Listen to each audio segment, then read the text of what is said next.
Hello, everyone. I'm Shiri Yanay, and I'm honored to work at FIDF and bring you today's live briefing. We have a slight change from our original plan, but one that I know you'll be excited about. Today, we're joined by a great friend of FIDF Live, and a steadfast supporter of the IDF, Jonathan Schanzer, Executive Director at the FDD. Jonathan will take us through the recent multi-front developments. Without further ado, Jonathan, the floor is yours. Thank you, and as always, great to be with you, and happy to give you an update on what's happening right now on this Sunday. Perhaps I'll start with Gaza and move to some of the other fronts. Gaza is, of course, where I think the primary focus has been. Of course, we're all following these allegations of starvation. It's interesting that, of course, we're seeing protests coming out of certain quarters in Israel about exactly what the facts are in Gaza. And certainly outside analysts as well. We're hearing different reports from the Gaza Humanitarian Foundation. All of this seems to point to a controversy of sorts about exactly what's happening inside the Gaza Strip. Let me say this: I don't think that it's beneficial to argue about what is exactly happening in Gaza because most of us are not there. What I think we can say is that it's a war zone, that it's complicated, and that there may be challenges associated with food. And so we're watching the IDF do exactly what it's supposed to do. We've just seen the IDF announce a pause to ensure that more food gets in. And I think they're going to continue to sort of tweak the system to make sure that enough food does get in. But at the end of the day, this is still a challenging environment for the people who live in the Gaza Strip. And I think it's important to not forget that. And quite frankly, not to dehumanize the people living there. But that said, I think there are a couple of things to point out. Number one is the Gaza Humanitarian Foundation, the GHF. I think we need to understand how important the role is for this organization. I don't want to suggest that GHF and the IDF are 100% in lockstep. I think there are still issues that need to be worked out. But the future trajectory of aid, and not just in Gaza, but the way that the UN has dominated the aid dissemination system worldwide, is now being challenged by the GHF, and the outcome here could be hugely consequential. As someone who has been deeply skeptical and critical of multiple UN agencies, I welcome the new GHF process, not because it's working perfectly, but because if it succeeds, then I think we could potentially begin to unravel the monopoly that the UN has on the aid system. Of course, I'm thinking about UNRWA, which has been a partner to Hamas since Hamas took over the Gaza Strip in 2007 by force in a civil war. Ever since then, UNRWA has been a partner to Hamas. And of course, we know what the IDF has uncovered underneath the UNRWA headquarters in Gaza. That server farm was identified months ago. But of course, the tunnels that we have seen, the attacks that have taken place from within UNRWA facilities, and UNRWA has looked the other way. Of course, we can also point to UNIFIL. We can point to the multinational forces in Egypt. Failures across the board, and that doesn't even get to the Human Rights Council and some of the other flawed structures associated with the UN. At the end of the day, I think this is an excellent opportunity to begin to challenge the way that the UN has operated across the board. So I think taking this pause right now, trying to iron out some of the kinks within the GHF IDF structure is going to be important. But one other thing that I'll just note as we talk about Gaza, I mean, obviously, Israel continues to find itself in an urban warfare scenario. And that's one that, of course, does not benefit the IDF long term. And of course, we see the tragedies continue to make headlines in Israel. I just saw the headlines this morning about 2 additional IDF soldiers who were killed in the line of duty. This is, at the end of the day, this is going to be a challenge for Israel to navigate. I, at the end of the day, believe that Israel cannot and should not remain in the Gaza Strip if it's an urban warfare scenario. There are surges that may be needed from a military perspective, and I think that is, obviously something that the Israelis are going to have to determine on their own. There are different corridors that can be populated and depopulated in order to maintain control from a military perspective over Gaza. I think the perimeter around the Gaza Strip needs to be maintained, that internal perimeter. Obviously, Philadelphia corridor must be populated by Israel to prevent the smuggling that I think even to this day continues to take place, even with the Israeli presence there coming out of the Sinai Peninsula. Those tribes in the Sinai are critical for Hamas's lifeline, and they must be tackled. But I do think that at some point, Israel may want to consider a withdrawal, not from the perspective of stopping rockets or attacks from taking place against Israel, but to withdraw to actually cut down on the casualties that Israel has sustained. But here's the other part of it, and I just wrote about this for Commentary Magazine. The idea of withholding not food, because food needs to get in, but construction. Any construction materials right now should be withheld until all of the hostages are returned, till the remaining leadership of Hamas is exiled from the Gaza Strip, and perhaps a handover of missiles and rockets. In other words, Israel has one really important point of leverage right now, and that is that if the people of Gaza ever want to see this coastal enclave turned into something that is livable again, then they have to start to put pressure on Hamas itself. And it needs to come from the people, I think, because an urban warfare scenario is not one that is ultimately going to redound to Israel's benefit. So I do think that there are some important choices that lie ahead. Right now, I do laud the IDF for giving a pause to the war to allow for the humanitarian aid to get through, but I do think that there are going to be some interesting choices ahead for the IDF. I think total victory obviously is important, but I don't know if total victory is possible under the current scenario right now of an urban war. So I think it's just something that Israel's going to have to watch. You don't want to see the IDF get embroiled in something that would be kind of a modern day Vietnam. And that does appear to be where we're heading. And in the meantime, we have obviously this very concerted campaign against Israel, trying to vilify Israel and the GHF for the nutritional challenges facing Gaza. Whether they're real or imagined, it doesn't matter. Israel's going to have to tackle those as well. These are the realities that Israel faces right now. That's the Gaza part of it. And you'll note here, I'm not talking about kind of the day-to-day, the tactical, the strategic, because right now I do think that the perception of the IDF, the perception of Israel has become strategic. And I do think that big choices are going to have to be made in order to solve for some of these. But again, I do think that the GHF is going to be crucial here. Israel needs to see it succeed, as does, I think, the rest of the world as we think about the future role of the UN and the kind of damage that it's done. I want to briefly speak about some of the other things that are happening around the region that are far less focused on the perception and really more about the reality. I think, when we look at Lebanon, Lebanon is a positive thing that continues to trend in the right direction. It doesn't mean that Israel has full operational sort of dominance over Hezbollah, but it does have the majority of Hezbollah under control. It continues to take out senior leaders that are trying to reconstitute Hezbollah in Lebanon, and we continue to see the deterioration of Hezbollah as a viable terrorist organization. It still does maintain a large number of rockets. We're talking about tens of thousands, but the arsenal is much smaller, and the will to use that arsenal is gone. And I think that Israel needs to continue to build on this and hopefully to quietly engage with Lebanese leadership to try to cement these victories. And this, just to be clear, it's a victory for the Israelis and for Lebanon. In other words, Hezbollah's inability to come back and to dominate this system, it needs to be lauded on both sides, and it needs to be locked in on both sides. So we're going to continue to watch that.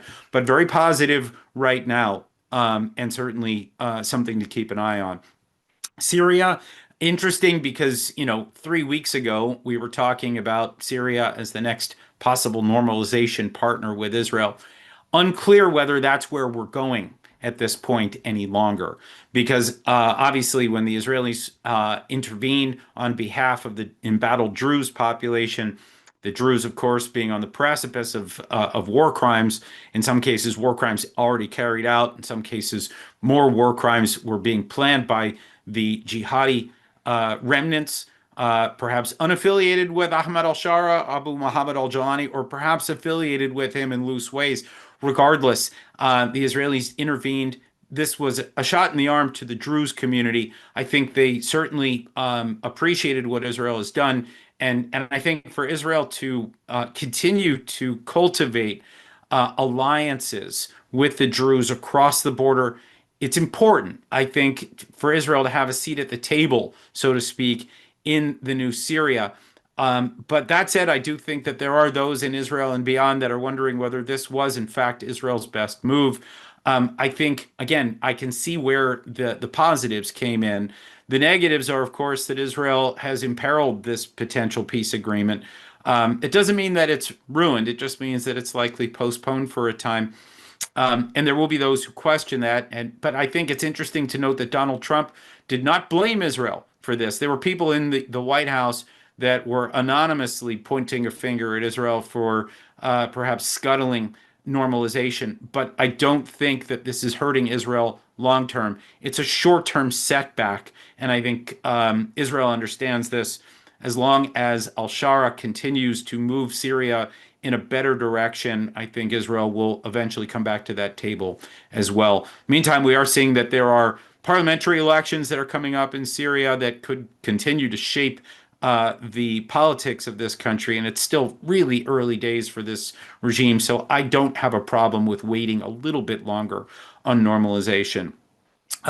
Yemen, look, we continue to look at Yemen as kind of a problem from hell. The reason why, of course, is that this is a terrorist organization with ballistic missiles, and they are able to fire an occasional ballistic missile at Israel.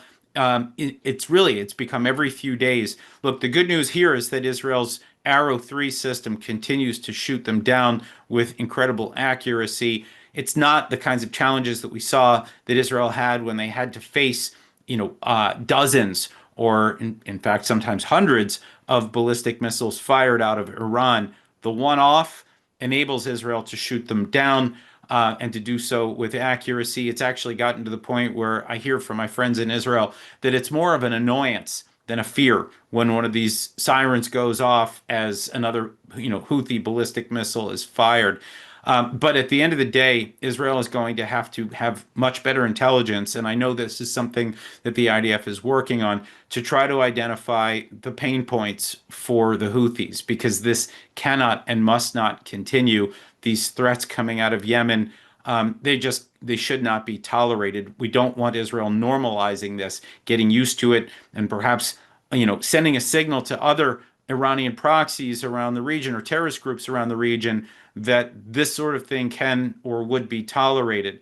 In the meantime, I do think that it is the responsibility of primarily the Arab states in the region. I'm thinking about the Saudis and the Emiratis, maybe the Bahrainis, the Egyptians for sure. Some of the countries in the Horn of Africa, maybe Ethiopia, can be involved in this. The Europeans, who've been highly impacted by the piracy and the general terror that the Houthis have been able to execute on the Red Sea in terms of trade.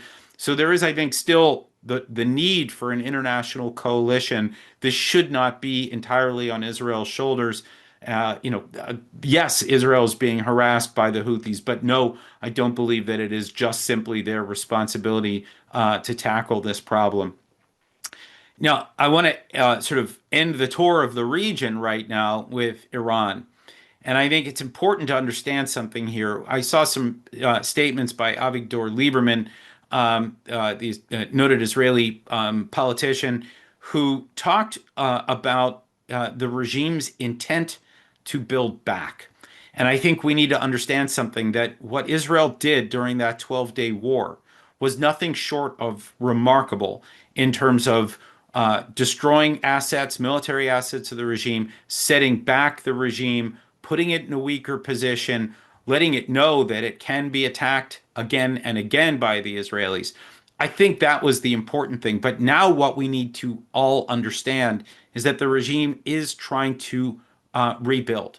And it's trying to do so in a way that would be sort of step by step and pragmatic. So rather than directly threatening Israel right off the bat, they're going to start building back with their air defenses. Now, of course, Israel can destroy those air defenses just as they had in the past. They did so back in October, and they destroyed more during this most recent war.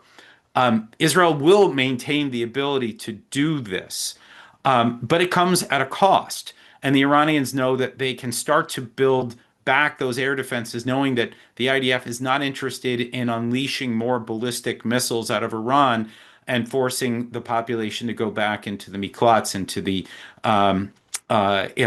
the shelters. So the Iranians understand that they have a little bit of leverage here, and they're building back on their defenses. And the Israelis right now appear to be okay with this, not necessarily long term, but short term. I think from there we're going to, I think, have the Israelis. The Israelis right now are going to be looking from an intelligence perspective at the regime's ability to start rebuilding its missile capabilities. Those are the offensive capabilities that I don't think Israel will sit back and allow to be rebuilt. And then, of course, there's the nuclear capabilities as well. And that is the big red line. That's where I think the Israelis will start to strike again, even if it means ballistic missiles being fired at Israel. They cannot allow for that nuclear program to be rebuilt. A big question here, of course, right now is what is the role of the United States in all of this?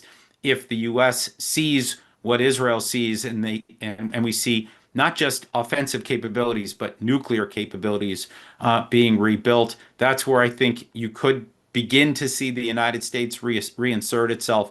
But I think it's also interesting the Israelis are thinking about this really as a 3-year window, right? Because that's as long as Donald Trump will be in. And this is something that Trump is clearly committed to now as a legacy issue for him. He does not want to allow the Iranians to be able to have that nuclear program again after he first took it out and then vowed that it will not be rebuilt. So I think the Israelis are looking at this 3-year window right now as an important moment of monitoring. And again, I don't see any action in the immediate term being taken about air defense. I think Israeli technology, military technology, should be able to take care of those air defenses again in the future. And the ballistic missile production facilities also can be targeted, with relative ease. The big question, apart from the nuclear file, if you ask me right now, is just what happens with the proxies and how Israel can cement the wins that it has made across the region right now. We talked about, the scenario in Syria. We're not really seeing Shiite militias return. That's a good one, right? Lebanon, we're still seeing Hezbollah try to build back, and Israel's destroying what they're trying to build back. That's a positive there. The Houthis, again, still intact. Problem, but not insurmountable. The dog that didn't bark, the one that's been really interesting to me, has been the Iraqi militias. They're there in large numbers. They still have a lot of capabilities, but they have elected not to engage with Israel now for months on end. They appear to be under control. My only question here is, are they growing back stronger? Are they trying to build new capabilities for the future, or have they decided that this is just not a battle that they wish to fight after watching their patrons in Tehran truly get shellacked by the Israelis? I mean, I think there is certainly a psychological component to all of this. So keeping the regime weak could continue to have kind of a salubrious effect on what happens with the rest of the proxies. But again, I will say so much of this comes back to Gaza right now. The Israelis obviously still on a war footing, still seeking to defeat their enemies. You've not seen a declaration of the end of conflict here. So, in other words, there are still war aims, and most notably, the hostages. Hostages need to be returned, and Hamas needs to be dismantled in some way or another. And I think the Israelis right now are going to have to start to think about playing the diplomatic game a little bit more as the heat continues to come down on the IDF for what's happening in Gaza. Again, not getting into the facts here. It's the perception that is a challenge, and that perception, that negative perception of the IDF, will need to be overcome in order for these war aims to be met. And I think it really does have wide-reaching ramifications. So where the Israelis are right now, I understand that I'm pinch hitting for the IDF spokesman, and I understand that they're having some serious discussions right now. It's not just the spokesperson's office, but it's the prime minister's office. They are starting to have serious conversations about the perceptions coming out of Gaza because they are going to be so important to the war aims of Israel long term. So I'm hoping that the Israelis come up with that diplomatic and communications response that will enable the continuation of the war until the war aims are achieved. Not because I want to see the war. I'd like to see the war end, but I want to see the war end on the right terms. I think that's exactly what the Israelis are thinking about.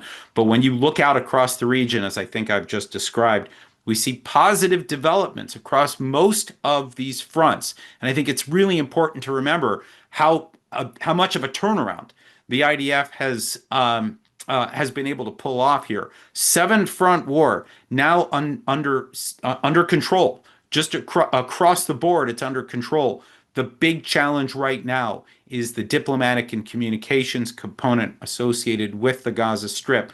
I think of that as it's kind of amazing that this is where the big challenge is for Israel after all of the kinetic and physical fronts that it has been able to overcome after this long and difficult battle for 650 plus days. This is now the sort of Achilles heel of Israel. It's about, as they call it, Hezbollah, the explaining of what they're doing, and again, the nutritional component of this, real or imagined. I don't think it's worth getting into the debate since we cannot account for every single person in the Gaza Strip. Israel needs to think about what it is going to do to counter these messages and to make sure, beyond a shadow of a doubt, that food's getting in so that Israel can continue to finish the war on the terms that it set for itself. I think that about covers it, and I was trying to keep this within about a half hour, so I think I've done that. Happy to answer any questions, or we can leave it there. Jonathan, as always, we truly, truly appreciate this briefing, your words, your analysis of Israel's challenges at this time, and we hope to update on better days coming soon. To you, our FIDF supporters, thank you so much for joining us today. We're grateful for your continued dedication, and we're looking forward to seeing you again.